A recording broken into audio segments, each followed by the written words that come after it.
Ai. Pessoal da torcida tricolor, estamos aí para mais um debate tradicional de quintas-feiras que a gente começou aqui, uma ideia da Vives, né, Vivi Lourenço, que é a nossa querida editora-chefe, e hoje o tema é jogos especiais, jogos que marcaram a nossa trajetória como torcedores, ou porque por causa daquele jogo você se tornou São Paulino, ou porque por causa daquele jogo você se tornou mais São Paulino, ou porque aquele jogo te deu uma visão nova do São Paulo, uma coisa que foi diferente. Aliás, a gente já vai pedir até pra galera aí já deixar nos comentários. Isso, qual foi seu jogo inesquecível, o jogo que você mais lembra, o jogo que você mais gosta? O jogo que se destacou, um jogador que se destacou naquele jogo que você estava assistindo. E aproveita, se inscreva no canal e peço para seus amigos se inscreverem também. E curtam. E curtam o vídeo. Curtam o vídeo. E assim, começando o vídeo, vamos começar com Vives. Quer começar Vamos contigo? começar com o Regis, porque deixa Regis. eu por último, vocês vão entender porque eu vou ficar por último. É mistério. Vai ficar por último, então tá bom. Regis, um jogo assim que você fala, pô, emblemático, um jogo que foi diferente, um jogo que trouxe pra ti Um jogo que me marcou, assim, que fez eu começar a ficar mais São Paulino, porque eu já era, desde que nasci, por influência do meu pai e tudo, mas que marcou muito foi a final do Paulista de 91, o primeiro jogo São Paulo e Corinthians, 3-0 pro São Paulo. Que legal, né? 3 gols do Raí de cabeça, de pênalti, de chute de fora da área que o Ronaldo não conseguiu pegar. E marcou muito, até pelo início da era Tele, assim, porque o Tele teve a fama de pé frio, mas a partir dali muita coisa mudou, até pro Raí, que se destacou mais ainda. O Tele, que tinha fama de pé frio, porque assim, o Tele sempre comandou equipes que jogavam um futebol muito vistoso, muito bonito. Ele defendia isso. E aí ele levou uma seleção para 82, que muita gente diz que é a seleção... A melhor seleção da história do Brasil. Meu pai falava isso, falava 82 foi mais bonito que 70. Né? Você até fez uma aposta nesse jogo. Eu fiz uma aposta, cara. Eu apostei 50 cruzeiros, que era uma moeda, que o Brasil não perdia, eu não tinha 50 cruzeiros, eu me tranquei no banheiro, chorei pra caramba, nunca mais apostei nada na minha vida, porque quando eu era criança eu achava que o Brasil era invencível. Eu sou de 75, então em 82 eu tinha uns 6, 7 anos, é isso, eu sou ruim de conta, mas é por aí. E aí eu apostei 50, você lembra bem disso? Eu apostei. Mas o Tele tinha essa fama de pé frio porque ele defendia um futebol vistoso. E quando ele veio, ainda perdeu um brasileiro pro Corinthians, né? Sim, que muita gente falou, não dá pro Tele. Eu lembro gente que ligou pra minha casa, eu era moleque nessa época. Não tão moleque quanto o Regis, mas eu era um adulto que recebeu uma ligação de várias pessoas. Esse cara é pé frio, nunca vai dar certo no São Paulo. E aqueles 3-0 foi emblemático e curioso. Porque E a diretoria manteve e segurou o Tele. Apesar da pressão. E colocaram o Tele para conversar com o torcedor organizado, o Tele foi. Cara limpa e falou assim, por que vocês não gostam de mim? Qual que é o problema de vocês comigo? O Tele também podia falar o que quisesse, mas o cara tinha um caráter, uma grandeza, uma coisa que era impossível. E assim, é engraçado, né, ver, porque o Raí, nesse jogo do 3-0, eu conversei com ele e eu tive a oportunidade de perguntar para ele qual tinha sido o gol mais, né? Raí, qual foi o gol mais importante que você fez pro São Paulo depois daquele do Barcelona? Porque aquele a gente já sabe, foi o primeiro, qual foi o segundo. E a hora que eu puxei o microfone para ele, o Raí deu uma engasgada, porque ele ia falar o gol do Barcelona. E daí ele falou assim, o primeiro foi aquele do Barcelona, da virada. Mas não tem como esquecer esse jogo que você lembra dos 3-0, e mais emblemático ainda, é porque no jogo seguinte o Raí levou os sobrinhos dele, que entraram de mãos dadas, os filhos do Sócrates, que jogou no Corinthians, fez história infelizmente com o Corinthians. Ele entrou com os moleques de mãos dadas, um deles era o Gustavo Oliveira, que infelizmente acabou aí a torcida se voltando contra ele, mas é um São Paulino fanático. Eles entraram no jogo que foi 0-0, que o São Paulo ganhou o título, e o Raí falou que a partir daquele dia eles viraram São Paulinos. E Vives, você, qual foi o jogo? Vives já viu um sorriso, que Vivian Lourenço, que é de Jundiaí, de uma família não São Paulina. Isso é verdade. É verdade. As duas informações. As duas informações. Então primeiro explica essa história de você não ser São Paulino e torcer pro São Paulo, como é que foi isso? Ninguém na minha família nunca ligou pra futebol, nunca torceu pra time nenhum, etc e tal. Então Jundiaí é estranho. Ainda bem que aí você virou São Paulo. aí então eu comecei a assistir por conta própria e vi aquele time do Tele. Time de 91 que ganhou o Mundial, a Libertadores do Mundial e o Campeonato Brasileiro. E então eu comecei a me apaixonar pelo São Paulo e fui ser torcedora do São Paulo a partir daí. Mas o jogo que mais me marcou mesmo, não me xinguem, é uma derrota. E uma derrota doída. Copa do Brasil, 2000, São Paulo e Cruzeiro. Eu acho que eu nunca xinguei tanto na minha vida um jogo que nem eu xinguei aquela vez. Tava quase comemorando a vitória, já tava pronta pra sei lá, gritar, fazer qualquer coisa. Ia pra Libertadores, o São Paulo tava há um tempo sem a título, Um título né? que nunca ganhou, aquela expectativa, tava na final, de repente. O Leverkusen colocou o Axel. Aquela falta. Então, o Leverkusen colocou o Axel, que estava parado há anos. Né, tava numa contusão. O Axel entrou. Gente, coitado, até hoje, quando eu encontrei o Axel no até navio, hoje eu não entendi eu por que cumprimentei isso ele meio aconteceu. constrangido. Porque o Axel recebeu uma bola, ele ficou meio confuso e foi tocar a bola pra trás, tocou muito forte. E aí, o Rogério Pinheiro acabou fazendo a falta no jogador do Cruzeiro.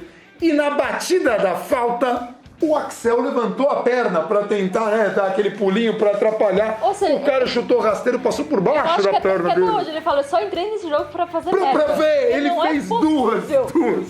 Foi aquele tipo de jogador que devia ter entrado em campo na substituição, pisado em falso, feito Torceu alguma, com o pé esquerdo. feito alguma contusão pra sair desse jogo. Porque não é E o possível. Levir ficou com a fama de Levir-se daí, né? Daí, porque, tipo, ele chegava na final e acabava. Mas eu acho que não é só nas vitórias que a gente tem que lembrar do time ou ser mais torcedor. Eu acho que nas derrotas também. Apesar dessa derrota, vi um monte de gente na época falar, eu não torço mais para futebol, eu não vou mais acompanhar jogo nenhum. Pelo contrário, né? Gente, vocês Pelo viram o contrário, caráter da Vives. Porque ela torceu pro time e ela tomou a virada, mas ela entendeu como é grande o futebol de permitir. Sim, que eu vi que aquilo lá não era o fim do mundo, que no ano que vem podia voltar e podia ganhar. Se bem que até hoje a gente não ganhou o campeonato. A Copa do Brasil. Rogério Ceni que tá assumindo o time agora. Mas eu acho que a derrota dá mais vontade de você entrar no próximo jogo, no próximo campeonato, querendo vencer. E você fica naquela expectativa de querer que seu time supere aquela derrota com uma vitória grandiosa. Então eu acho que não só a vitória é importante, mas a derrota também é importante pra quem é torcedor mesmo, de verdade. E assim, você fala, esse foi um jogo que te marcou. No estádio, você lembra de alguma partida que você foi no estádio, que você olhou e falou, poxa, que diferente, que jogo importante, que te marcou, um jogo qualquer? Vai pensando. E eu vou puxar essa pergunta pro Regis enquanto você pensa, porque essa pergunta foi surpresa. Jogo estádio. Então, no estádio, como eu comecei a ir no Morumbi depois do ano 2000, assim, o que mais marcou foi a final da Libertadores de 2005, não só pelos 4-0, pelo ótimo jogo do São Paulo, que merecia o título. Inquestionavelmente, independente de onde ia ser disputado. Exatamente, o primeiro jogo que não foi na Arena da Baixada, foi lá no Beira-Rio, mas no Morumbi o São Paulo dominou, ganhou bem, jogando bonito até.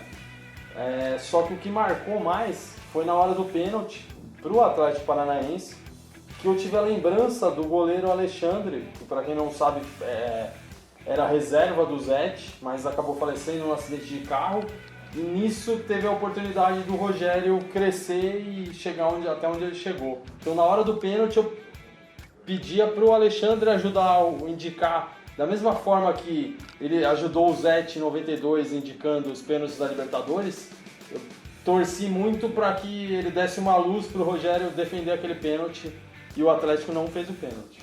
Não fez o gol, né? E gente, só para situar, assim, o Alexandre foi um goleiro que quase tomou a vaga do Zete na primeira Libertadores.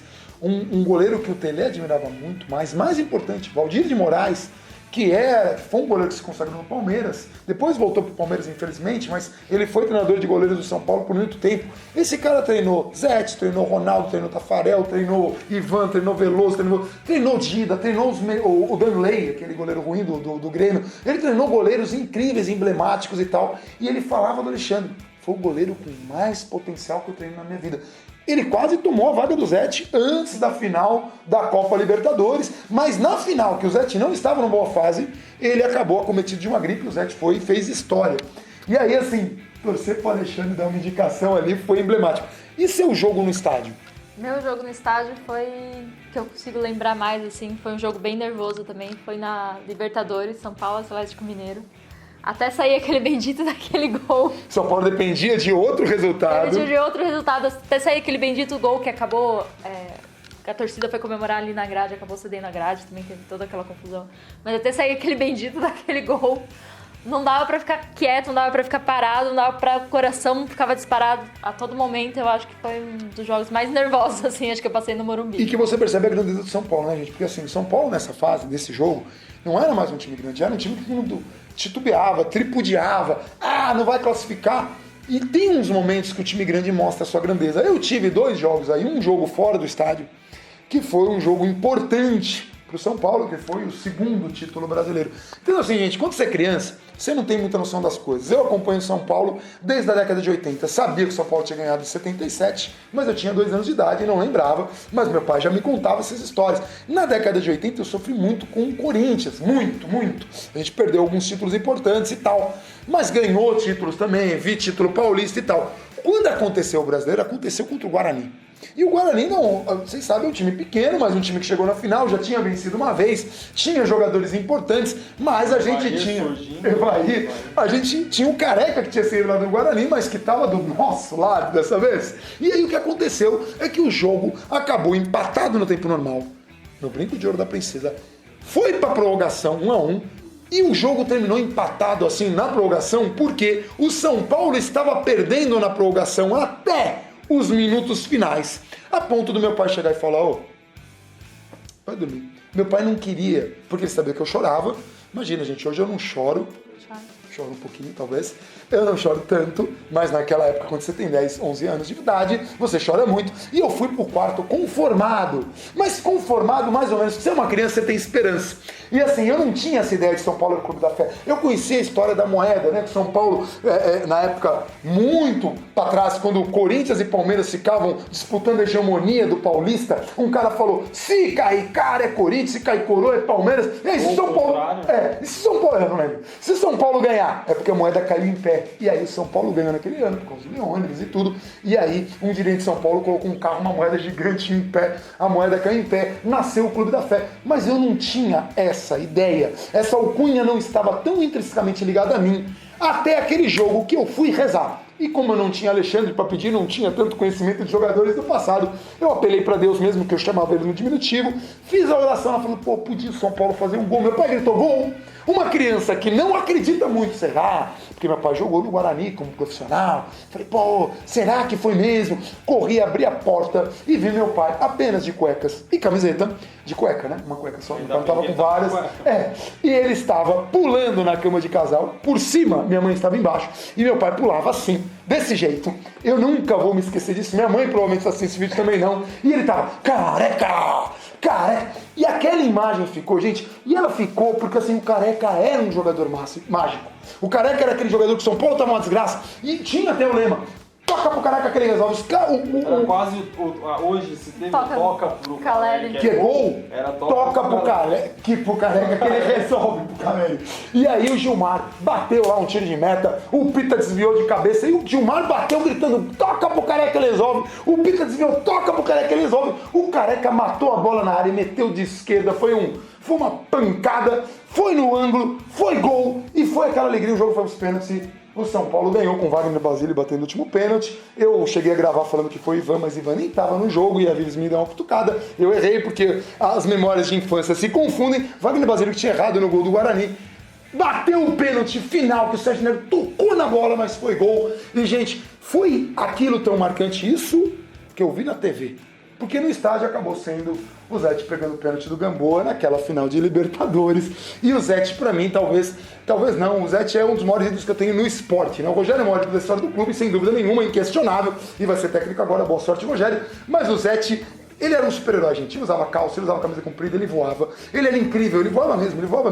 Ele precisava ir voando, a galera ia de avião, o Zete ia voando do lado. Era incrível o que o Zete fazia nesse período de futebol. Então aí, deixem nos recados o principal jogo, o jogo que te marcou, o jogo que fez você mudar, e algum recado deles.